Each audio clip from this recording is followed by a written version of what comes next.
ನಮಸ್ತೆ. ಇವತ್ತು ರುಚಿಯಾದ ಜಟ್ಪಟ್ ಅಂತ ತಯಾರಾಗೋ ಗೆಣಸಿನ ಮೊಸರು ಬಜ್ಜಿ ಹೇಗೆ ಮಾಡೋದು ಅಂತ ನೋಡೋಣ. ಇದಕ್ಕೆ ನಾನೊಂದು ಪುಟಾಣಿ ಗೆಣಸು ತಗೊಂಡಿದ್ದೇನೆ.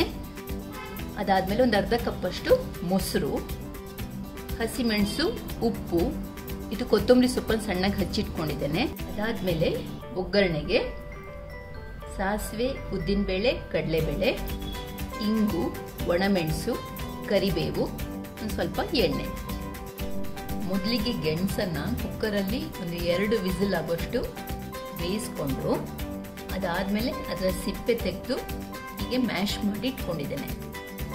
ಈಗ ಮೊಸರಿಗೆ ಉಪ್ಪು ಸೇರಿಸ್ತಾ ಇದ್ದೇನೆ. ಅದಾದ್ಮೇಲೆ ಹಸಿಮೆಣಸು, ಮ್ಯಾಶ್ ಮಾಡಿಟ್ಕೊಂಡಿರೋ ಗೆಣಸು,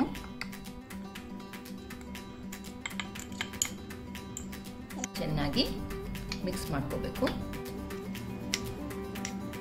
ಇದಾದ್ಮೇಲೆ ಒಂದು ಒಗ್ಗರಣೆ, ಕೊನೆಯದಾಗಿ ಸ್ವಲ್ಪ ಕೊತ್ತಂಬರಿ ಸೊಪ್ಪು. ಇಷ್ಟಾದ್ರೆ ಗೆಣಸಿನ ಮೊಸರು ಬಜ್ಜಿ ರೆಡಿ.